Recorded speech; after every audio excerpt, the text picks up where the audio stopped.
Good afternoon. Welcome to Key Questions for Key Staffers for the town of Fort Myers Beach. My name is Jim Atterholt. I'm the Vice Mayor for the town of Fort Myers Beach. And the purpose of this show is to get key subject matter experts from the town of Fort Myers Beach and extract as much information from them during the show to help folks get the information they need to help with the in recovery efforts. The goal is to have our friends in the media like Beach Talk Radio, The Observer, the news press, the local TV stations to show this where they can. We're obviously going to post it on all the town's social media platforms. And then we also hope our friends at home who utilize Facebook. Facebook has been so important during post-DN to get information out. If you see the show and you like it and you want to post it on your Facebook page, that sure would be a big help to us to get the information out. Abraham Lincoln said, "Let the people know the facts and the country will be saved." And this is a small effort to try to work in that tradition to get as much information out to the public as possible. We've got a great guest today. This is our 4th episode of Key Questions for Key Staffers. We have the town manager, our interim town manager, if you will. Chris Holly is with us. Chris, welcome. Good to have you with us. And Chris has come in rather suddenly, I think, from both his perspective and our perspective, but we're thankful to have him. And Chris, I wanted to start by, you've been here for what, about a month and a half now? Yes, sir. And so this is an odd question, but it's interesting to me. When you've been in municipal government for most of your career and understand local government as well as anyone. When you got here, and obviously we're after a serious disaster, what surprised you the most, given what you've seen over your career? What was the most surprising aspect of your initial tenure here on Fort Myers Beach? Well, the disaster is obviously what is affecting everything. And I always try to get a sense of the mental state of the community because I've been through them as a manager. I've been through them in other capacities, and the mental side of this is very important. And so this community has a resilience to it. I don't have to tell you that, you live here. So the people are hard at recovery. They're excited about the future. They're not dwelling on the past. There's a great deal of activity on the island. You got to be careful because there's just lots going on. And it's great to see. As a younger man, when I lived in Southwest Florida, frequented the beach, it was just, it was a very positive takeaway, was that because it's easy to get depressed. It's easy to get down. It's easy to say, woe is me. I rode out Hurricane Michael in Port St. Joe, Florida, just a few miles from where it made landfall. And for the first several months, the town was in a state of shock. Lost a lot of its downtown area, lost most of the older homes that were on the water. Same has happened here. So that's what hit me, was just the resilience of the community, the attitude of the folks, the commitment to recover and restore and to rebuild, and the we'll be back kind of attitude is what everybody's got around here. It's great. It's very encouraging. You found a place to stay here on the island, which is wonderful. I'm curious, and even if you're sleeping well, metaphorically, I love the question, what keeps you awake at night? And we're going to get into all the individual issues in a minute, but I'm curious as to what, given what you've seen over the last month and a half, what are the burdens that you're bearing right now that really give you angst? There's a lot of encouraging things happening on the island, don't get me wrong, but what's keeping you awake at night? Well, so my whole career, I feel like I've been a team builder. You don't succeed in any effort without a good team. So I played sports in high school, football, basketball, all that kind of stuff. I've been on good teams and I've been on not so good teams. And I've always focused on building a good team because that's how you serve the public, is with a good team. So the team that's here, when I say that, that's the staff. Certainly the council provides all the leadership in terms of policy decisions and that, but there's a lot of vacancies. There's obviously the town manager position is vacant. Finance director positions vacant. HR position vacant. Community development vacant. And of course, community development for the public it's the building side of things. It's the most important. It's well, key. finance is important because But it's without money, it's not what the public sees. the public doesn't see that. That's an admin function behind the curtain. The building department is critical for the next however long. And, not having a director, limited on staff. So the challenge, the thing that keeps me awake is how to navigate trying to get as many resources from our federal and state partners, because we're not sure about our finances. So taking advantage of the people offering to help, and you have to have a plan to where that's a short-term solution. And so simultaneous to filling the short-term need, you have to stay focused on the long-term picture as well. The unique for the town is that there are a number of contract positions, and that's new to me.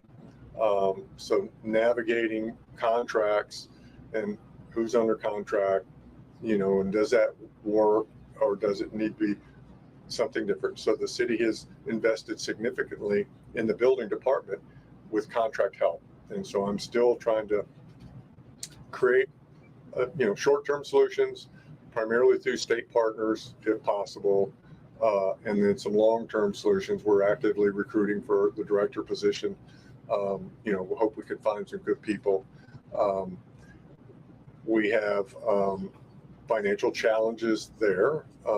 So it's an enterprise operation, so permit fees pay for the staff over there, and the council, rightfully so, to help the community waive permit fees for the first 3 months after the storm. Will come out of that next month. And so we have to start kind of planning for financially what we can afford, and then a plan to implement going forward. I think we need some additional planning help, plan review help. We anticipate, as crazy as the 3 months after the storm had been, mainly that's, general repairs, that's demolition permits, that's, things that we can handle single family homes. The bigger developments, the what you see on the news now is the older resorts are selling people that, are want to just move on. It's a lot of work, obviously. So you're seeing property changes hands. People are still dealing with insurance situations, but the momentum will build on large scale developments, and we have to have the expertise to be able to process those permit requests in a timely manner, so that the reconstruction and rebuilding process moves as quickly as possible. Yeah, I'm glad you said that, because I've met with a number of these entities, many of them local, who are coming back to rebuild and redevelop. And some of the visions and ideas are so exciting for this island. I can't begin to tell you how optimistic I am about the future of Fort Myers Beach, because of the connections that the redevelopers have, and the folks that are rebuilding to our community. This is not money that's from out of the country or from out of state. These are a lot of local people who've had experiences on Fort Myers Beach, who care about our beach, who love our beach. And some of the ideas coming out are just going to be spectacular. So we'll get into that a little bit later. One of the things you talked about, the team and team building, what I find interesting as a political scientist is that we have a governing structure here at the town council, where our town charter empowers the town manager to be extremely powerful, particularly as the chief executive officer for the town, the kind of day-to-day operational person. And the mayor traditionally is kind of runs the council meetings, but is a co-equal with the other council members. But given a disaster like we've had, and legitimately so, the mayor has elevated that role. The mayor's role has been elevated in a way that's very unique, and I think appropriate. And I'm curious, because you're in a lot of the meetings with the mayor, and I would just, regardless of whether folks always agree or disagree with the mayor, myself, whatever, but we've got a fella who home was severely damaged. His business was severely damaged. Before he became mayor, right after the storm, he takes his facility where his business is, and along with some wonderful volunteers, turns it into this giant distribution hub for the sort of the rebuilding of Fort Myers Beach, helping people with all kinds of various needs. And then he ascends to being mayor, and he's in all these meetings, and it's really a full-time job, where the traditional council is a part-time council, part-time mayor. The mayor's salary is modest. It's something like $19,200. The town council members get $16,800. And so the folks are not in it for the money. They're in it because they love public service. But I don't think people understand how awesome our mayor has done in terms of his time and his heart and his commitment in all of this. You see it. I'm not allowed to be in these meetings with him because of the sunshine rules prevent us from being in meetings together unless they're publicly noticed. But you see Dan at work, and I'm just curious behind the scenes, and you've seen traditional mayors in these roles, but given the fact that Dan, because the charter doesn't allow him to be a more traditional mayor, he sort of assumed that role. Give us a sense of just the time and effort that the mayor has put into this and how he's partnered with you and your team. I've had the unique privilege of working in several different forms of government and with different types of elected folks. Did a year in the city of Pensacola recently, and it is a strong mayor form, but the mayor did not, he hired me and then subsequent managers to run the day-to-day operations. He had no desire to be the CEO. That was his decision. The previous mayor to that was the opposite. And so I've seen it different ways. Dan is certainly very committed to this community and to the job at hand. It's not hard for me. I think the sharing of information, the more everybody has in the way of information, the more everybody's comfortable that we're in sync on where we're going. The less information, then the more misunderstanding, confusion, lack of a vision. So all managers are different in their style. I've always felt that having the elected folks have the same information that I have helps everybody. And so I do my best to keep the mayor to where he knows everything I know, and then he shares what he knows, because he's certainly much more connected to the community and community leaders than I am. I'm a newcomer. So I think we're working well together. I had no problem in the mayor. I invited him to the first staff meeting we had. It's a very simple ask from a manager standpoint. Just don't give staff direction. I'm the one that's supposed to do that. It gets very confusing if we have multiple people giving staff direction. So it's a fairly simple thing. We all want the same thing done. Just use me. And if someone asks me to do something that I think will cause a problem or create something, then that's my job, is to say, I'm not sure that's a real good idea, and we haven't had many of those. Mayor and I communicate very well. He listens to me, I listen to him. I think it's going well. Dan does a great job. And I guess what I was trying, and that's interesting, an aside, I was just interested, I don't know that the public understands that this has been all consuming for the mayor for a position that's traditionally a part-time role.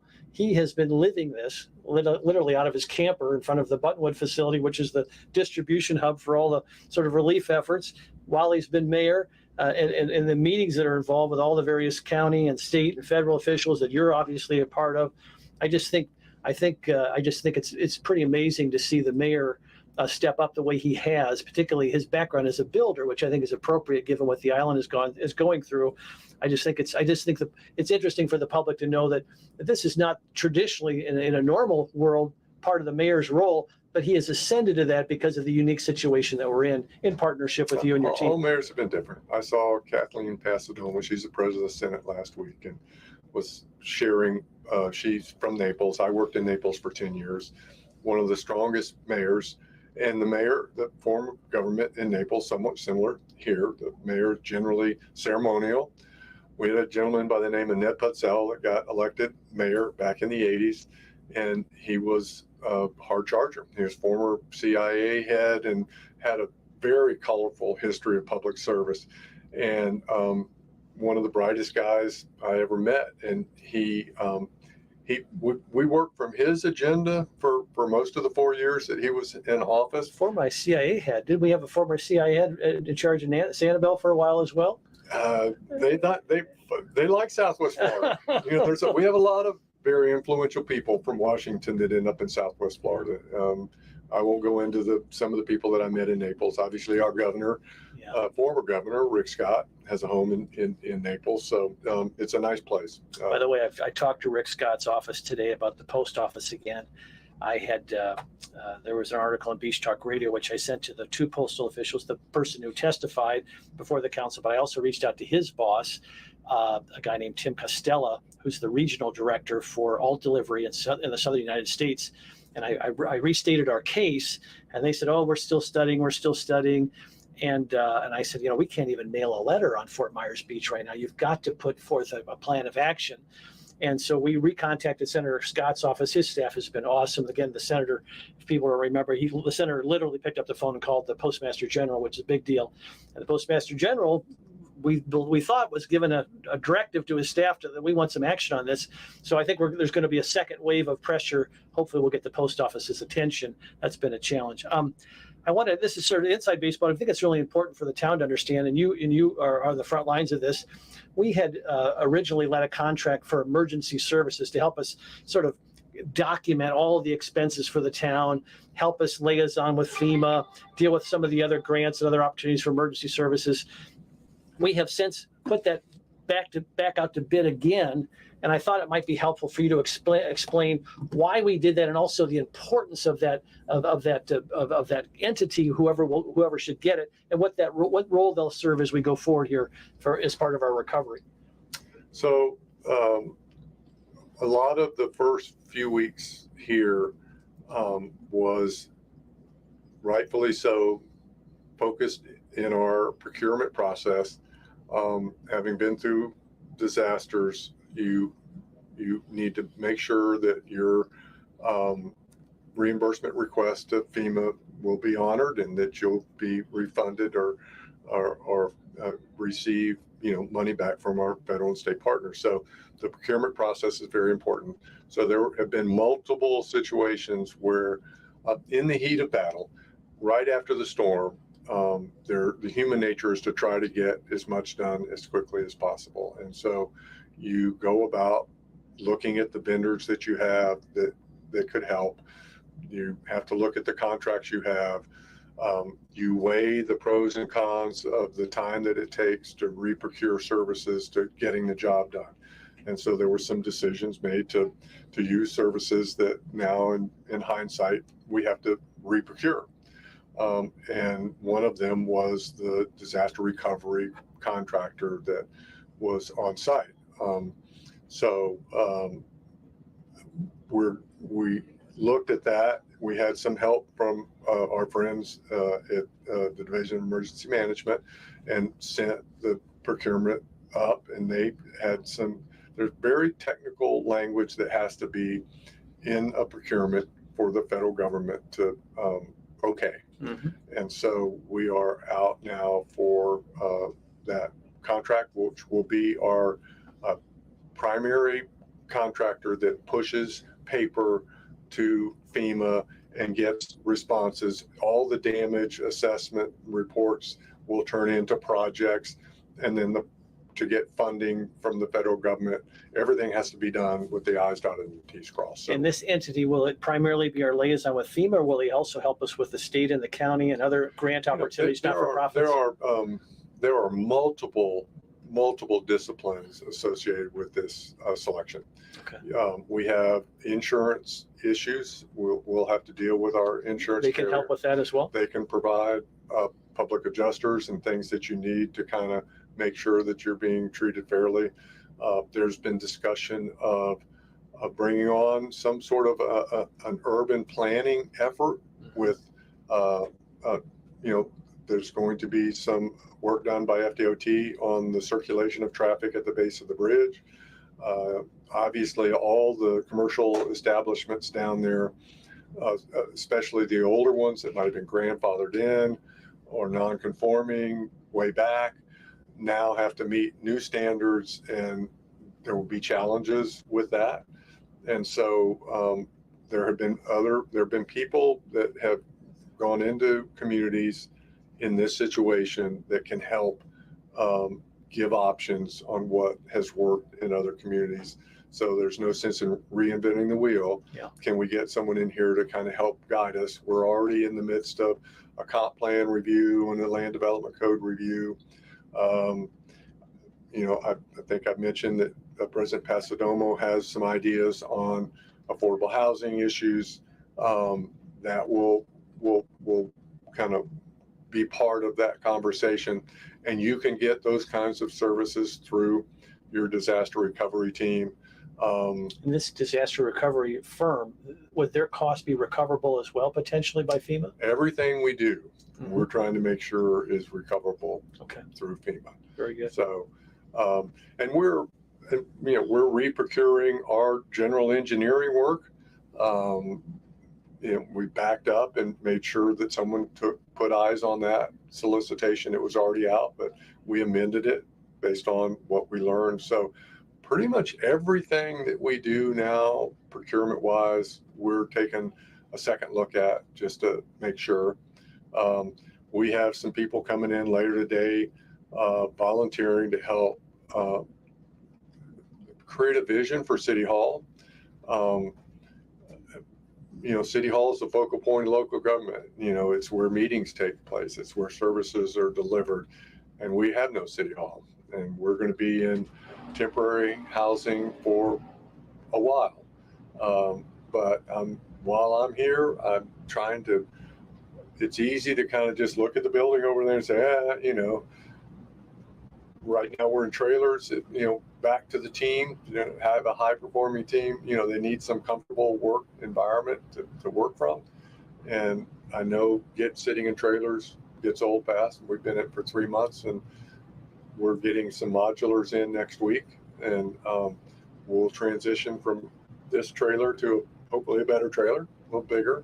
Do you envision, Chris, the trailer concept being our interim or temporary town hall until our new town hall is built? Or do you still see the potential for another facility as an interim town hall? What makes sense at this We've point? looked around the island at 2 or 3 places, and it's in general, the big challenge a lot is access. A lot, elevators are damaged. Any building that needs to move people up and down is probably not going to be available for 6-8 a year. I don't know. You talk to people on the island, they're trying to get their elevator switched. The switching gears or whatever is a year and a half out in some cases. I mean, it's just crazy. So for the foreseeable future, the modular buildings will probably be our home. There is an emergency project on the Bay Oaks Community Center, which we hope the bid award will come to the council at their meeting on the 9th. And we will quickly, try to bring that facility back up. Now, I'm a former Parks and Rec person, so I'm passionate about open space and having options for community events. And my suggestion to the council and to the mayor has been, let's try to, hold off on putting office space, on like a basketball court. Meeting there with the town council, great.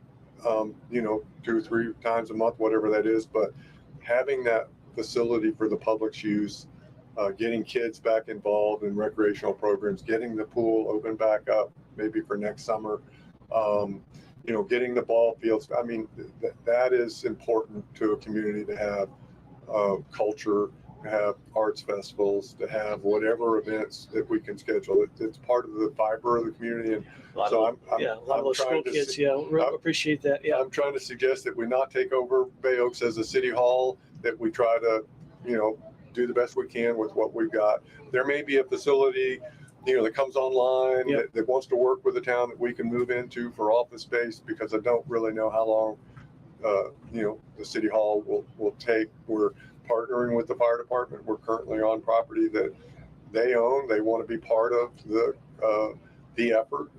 Obviously, there's some assets that we can share, parking, things like that. If they're going to build kind of an EOC type facility, there's no sense, a hard room or a safe room, they call it, in City Hall if there's one right next door. Do you envision that those buildings being joined together and just half being the new fire department, half being town hall? Do you envision town hall still being across the street?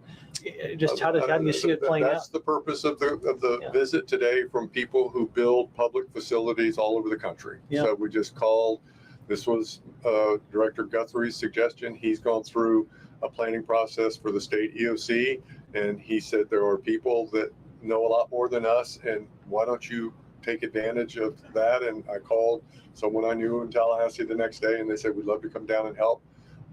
So it's still our hope that at the workshop on the 12th, that we'll come forward with ideas and someone that can answer your questions about how long this is going to take. FEMA will only pay for replacement of what we lost. I'm told by staff that was in the building that it probably wasn't adequate before the storm, which means you, and rightfully so, you should be looking at building a town hall that will last you the next 10, 20 years. So it's going to probably be more space than FEMA will pay for. And of course, the big question is, where do we find the money to build, the next city hall? And of course, that was some of the conversations we had about our legislative ask for this year. And that's right now one of the top priorities, to try to get the council comfortable with what you want from your delegation this coming session. I think there'll be a lot of focus on hurricane recovery. It wasn't just Ian, it was Nicole, and there's people, other friends and neighbors in Florida that are suffering storm damage. So, but we want to make sure that we are prepared with data and information that we can share. I think you and other council members, and certainly the mayor, need to plan on going to Tallahassee multiple times. We have a schedule of committee meetings that are coming up in January and February. Session starts in March, right around the corner. They need to see you often. They tend to, if they don't see you, then they tend to forget about you. So. No, I understand that. As I had that experience in Indiana serving the legislature, and I do think I've been so impressed with our county partners and our state representative and our new state senator, and the whole delegation here in Lee County, and I'm optimistic that we're going to get some help at the legislature. But you're right, we've got to have the appropriate strategy and make the appropriate ask and make it in the appropriate way, and be in sync with our legislative leadership as well. So I think that's great. So we've hit the town hall, we've hit the temporary town hall. I'm curious, the town finances. I know it's a challenge. I know we've got some revenue issues right now. Obviously, parking's a big part of our revenue stream. Permits are part of our revenue stream. And some of the property tax issues that the legislature is wrestling with are going to affect us. But the town was in pretty good fiscal health before the hurricane hit. I want to allay concerns. I mean, let me. I don't want to prejudice what you say. There are folks who think the town's going to go bankrupt. There's a lot of doom. There's not a lot, but there's some doom and gloomers out there that say we're going to go bankrupt. We're going to have to go unincorporated back into Lee County.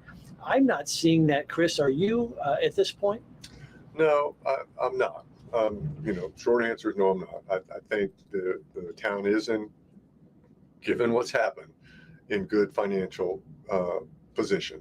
FEMA has sent an initial check of $7.5 million, which we received last week, for damages. Our insurance carrier, the League of Cities insurance program, has sent an initial $3 million check down. We're sitting on reserves, in that 3 to 5 million, depending on, which accounts you look at. So short term, no, I'm not worried. Long term, yes, I'm worried. Our initial checks from the tax collector's office are not what we anticipated. I don't want to overreact to that because ad valorem comes in over time. There's been some extensions allowed because of the hurricane, so I don't want to read too much into it, but I think you have to be very vigilant. And there's been outreach to the county on this issue. There are communications going on with the tax collector's office. I think for all the taxing entities, the fire chief has shared with me his initial checks from the tax collector well below what he anticipated. So public safety is very, very important. Does that happen because the assessed value is not changed because it should be 2022? What do we know why? Don't want no. I don't even want to speculate. Okay, so it's just a little there's bit. a lot of there are a lot of factors in it. There are just a lot of factors. Okay. People that lost their home and don't have it anymore. And I mean, if you have a mortgage, then you have an escrow account, and your mortgage company pays your tax bills when they're due. And so, unless somebody, directs otherwise, that's the normal process. But people who may not have a mortgage, I would anticipate that they're making tough decisions on their tax bill and what to do. They may be in the midst of trying to sell their property, and that's a lot of tax bills, a lot of money. Do they just wait, have it come out of proceeds from that? There's a lot of issues that could be related to this, so I don't want to speculate. A lot of variables, yeah. But this goes back to our initial ask. Our top priority when we addressed the delegation was we're going to need some financial help. This year's what's important right now. Next year, as you said, so values are normally set on January 1. And so this coming January 1 is only a week or so away. There's a lot of damaged structures on the island. And so the ad valorem for next year is going to be a big challenge. And then the state has already last week in their legislation going to provide refunds for at least 3 months of the year, October, November, December. And I don't completely understand if there's a refund given, will it come out of our proceeds, right. And which will compound the problem for next year. Yeah. And so there has to be, it's been done before in Florida. After Andrew in Miami, there was a trust fund created by the state where sales tax proceeds, normally after a big storm, there's an uptick because of all the purchasing that everybody makes. And so, there are revenue streams that the legislature can look at to create something that works. And it's been done in Florida. After Michael 4 years ago, there was oil spill money from the BP Deepwater Horizon event. And there was some of the trust funds used to support local government, county and local government in the Panhandle after Hurricane Michael. So the precedence there, the commitment from President Pasadomo and others, our delegation members, is we're gonna help, and it will be a several year. Now, eventually, all the redevelopment is going to kickstart everything. Right. So this is somewhat short term, depends on how you look at short term, but it's several years. This year, next year, certainly. Maybe the year after that. I would anticipate after that, you'll be back on your feet and things will be whatever the new norm is. Chris, one of the things that I hear a wide variety of rumors about is the permitting process. And we just talked about how the waiving of permitting fees will expire soon, and that'll generate some revenue for additional staff. Sounds like we've got some potential state partners coming in to help triage that department with some permitting folks. I mean, I heard the mayor last night on his show with on Beach Talk talking about that we're about 2 weeks in terms of turnaround for a traditional permit. Is that fair? Because I'm hearing crazy rumors about much deeper backlog. It sounds like, are you comfortable with that 2 weeks estimate? Well, no, I wouldn't say I'm comfortable. No, I don't mean comfortable, but is it accurate? Well, I guess. it all depends. I mean, I'm told we're caught up on demolition permits. So we started, we have to shift our focus from time to time to address the immediate need. And, with the system that's in place for people to have their lot demoed and hauled off not at their expense, at the expense of the state or feds, created a backlog. We were up to close to 100 permit apps that hadn't been acted on. So we took some permit techs off of single family stuff and shipped them to demo. And we're now caught up on the demo. We're supposedly process them in a day or so. And so, because it's important for the businesses and the homes that are destroyed to be cleared, while we have all this these assets on the island, and they won't be here forever. Strongly encourage residents that have not made a decision about what to do to take advantage of the programs that are in place to get the debris cleared off their lot free of charge while we're doing it. And as we talked about in a couple of shows ago, the debris it's in the right of way at the front of your street, in front of your property, that's going to get picked up. But if you want to give the state permission to come onto your property to remove debris removal, you've got to fill out the appropriate forms online. Right. And that's the difference about, you don't have to do anything if it's in the right of way. And we just as soon do it on your lot, instead of the right of way stuff, it will end as well at some point in time. So we'd rather just come on your lot and not scrape it to the right of way, because, it leaves a mess on the right of way. The debris doesn't get all picked up. You got to send somebody back through to do it. But so back to the permitting situation, I'm not comfortable. I talk to our staff every day about how we've got Parks and Rec people that we're training as permit technicians.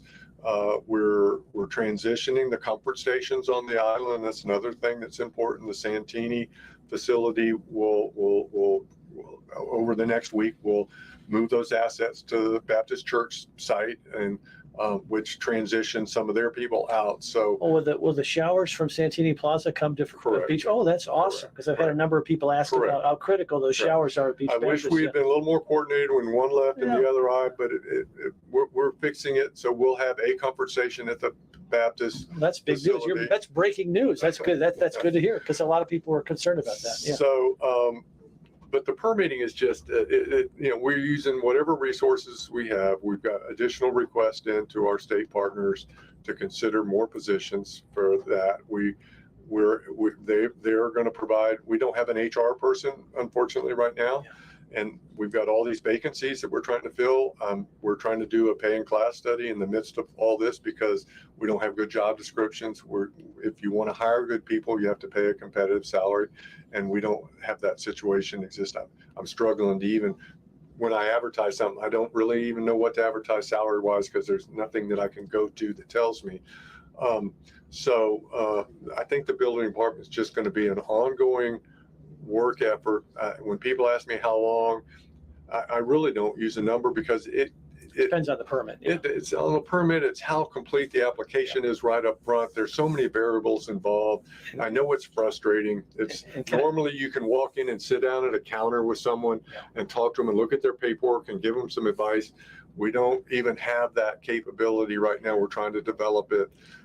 So it's they're trying real hard over there. They realize the council wants and the residents want as quick a process as possible so people can get to work, and we're doing everything we can to try to make it happen. And I know the LPA is looking, and the council is looking for ways to streamline the process.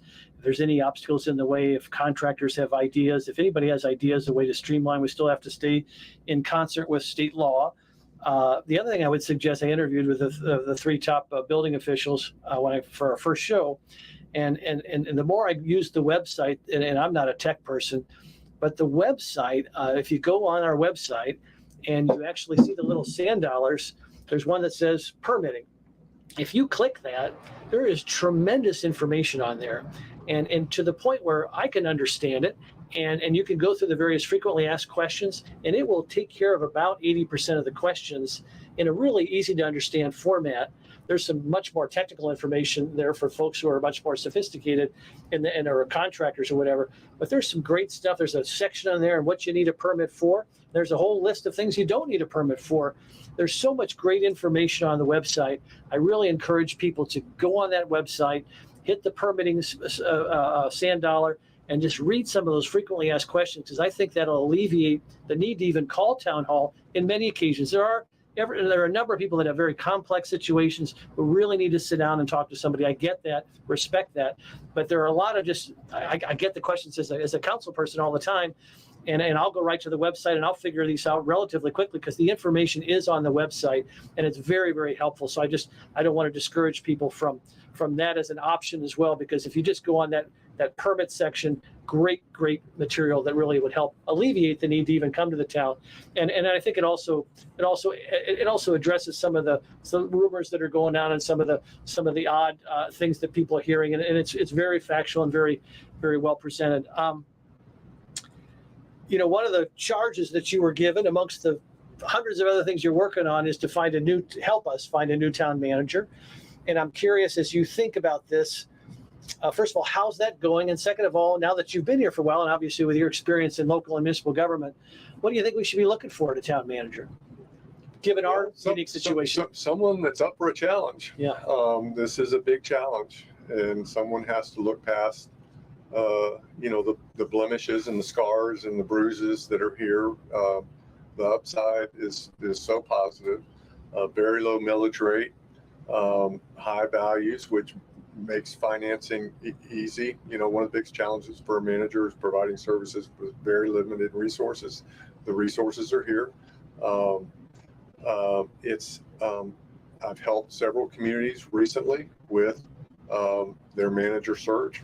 I was up in the Panhandle for Jefferson County Commission meeting late last week, where they went through some applicants for their job. They had, I think, 17 applicants for a county manager position, which I hope we can get that many. They narrowed it down to 5, and they looked at those 5. It's difficult time in local government. Putting hurricane aside, it's difficult. It's difficult as elected folks. It's difficult as an appointed person. Citizens are, we're getting less patient, as we go along, it seems, and less tolerant. And we're quick to criticize, and we're quick to call out, and that makes the job difficult. So we're getting in the profession, we're getting less movement. What you used to want to do, and I'll just use slur words or whatever, we used to want to steal a good person from another organization. You wanted someone who was employed. If someone's not employed, there's usually a reason they're not. And so to steal one from another community, there was more movement. And so in today's environment, it's harder to get people to move. I relocated my family, I think I counted 10 times in the 50 years of public service. That puts a lot of strain on the family. You got to have a very understanding wife. My youngest daughter, I moved when she was in high school, which is tough on a lady to move her out of high school. I feel bad for some of those things that I had my family go through. So, but this is a good job. If we can fill some of the gaps, because the good managers are going to dig deep into the situation here. I think you've got a great council. I think I've already said that your finances are good. Who doesn't like the beach? I mean, everybody comes to Florida for the beach. A plan for fixing the assets that are damaged. If you can build a good team, you create an environment for a good person to want to come here. And that's what you want to do. And then, as long as I'm on the team, then I'll advocate. When I met with the county manager and other city managers, like, who's on your bench? You have to be willing to share talent, and this town needs that. So whether it's Roger Desjardins at the county, or it's one of the other communities that are close by that may have a deputy that's ready, that's the way. You just have to network. Is it is the process still in the infancy? Yes. Okay. Yes. We're still, looked at a job description today, trying to get it updated. I mean, I've begun recruiting, and getting the word out. Our agreement, Keith and I, who will come next week, not next week, week after, is to try to get this done in 6 months. And we've been so focused on other things. I'm beginning to worry that we'll get it done in the 6 months. So we'll see. It takes a couple of months of recruiting once it's officially out there. You want to make sure that the word gets out. Some of the publications you use, if they're still doing newsletters and things like that, people don't see the ad for a few weeks. So anyway, work ahead of us on that. Tell me a little bit about, I see you and Keith as partners in this whole exercise. And I think of professional wrestling, you're almost like tag team, and you're going to the turnbuckle to tag Keith, and he's coming down here.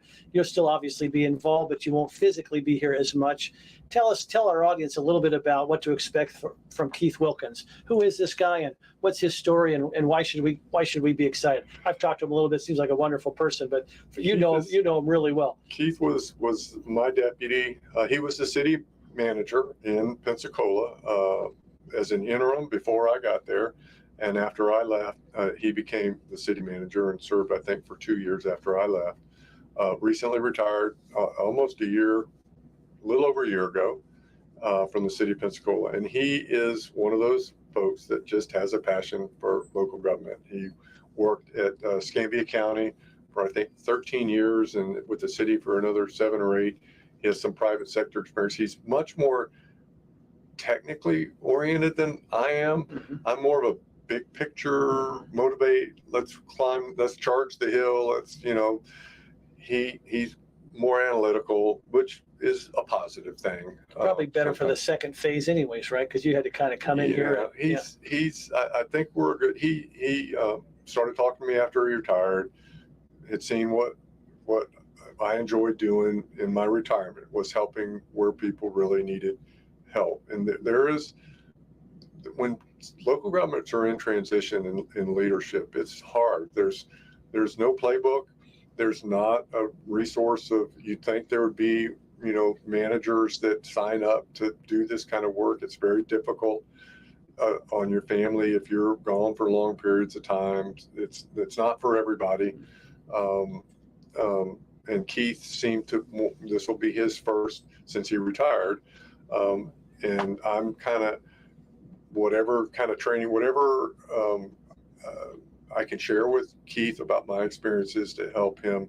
A little unique to come in when the staff knows you're a short timer, all right? When they know they can outlast you, probably. In state government, we used to call that the weebies. We be here when you come, we be here when you go, yeah. So it takes different kinds of motivation to get folks' attention sometimes. And I think Keith will do great. He's maybe, I don't know if he's more personable than I am. He's a nicer guy than I am, I think. So it's a different style and approach, but he's very technically competent. I think he communicates very well. He's very supportive of staff. I think the staff will like working for him. So I think he'll be good. And it is important to kind of, I tell folks here that want to take time off, please do. You need to recharge the batteries. This wears on you, 10, 12-hour days with all the destruction around you, wears on you. And so a break is good. I'm looking forward to the first week of January of getting, some golf in and relaxing. And I will come back for the meetings that second week of January, and then we'll go from there. But Keith will do a fine job. Chris, while we have this pretty good audience with our friends in the media and our own social media platforms, any other message you want to get out to the community right now, particularly as we approach Christmas? Well, there's a lot going on behind the scenes you can't see. I think the debris clearing, I want to thank the county who got on San Carlos Boulevard in the last couple of weeks. That's the main entrance to our community, and it looks a lot better coming into town over the bridge and everything now with all the debris being gone. It just lifts you. We generally have Times Square area, clean from debris. We need to get some sand out of the gutters on San Carlos. We need to get some a commitment on street lights from Florida Power and Light so that we have proper lighting both in our neighborhoods and on our main thoroughfare. I know beaches are important. There's a great deal of work going in to restoring the beach system, and however anybody looks at that. I'm very careful down here of talking about beaches because everybody has a different understanding of what a healthy beach is here, but we hope to get our parking system back up and running.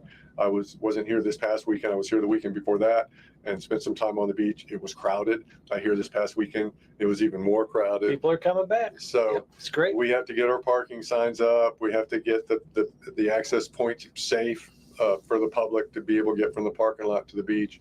we're anxious to have visitors back on the island, and the beach is what brings them here. So I know there was a workshop where we presented a lot of information to y'all about the beach restoration process. It's very complicated, multiple funding sources, but it is a high priority for us. And then, just the other things that I've already mentioned of trying to get things up and running and get new offices set up and get staff hired and figure the finances out and deal with the legislature when they go in session. So that's what we focus on. Got our hands full. But thank you for your service, Chris. Thanks for being with us today. Thank you for watching. Merry Christmas and happy holidays, everyone. We'll look forward to our next episode of Key Questions with key staffers with the town of Fort Myers Beach. Again, my name is Jim Atterholt. Thank you so much for watching. Have a great day.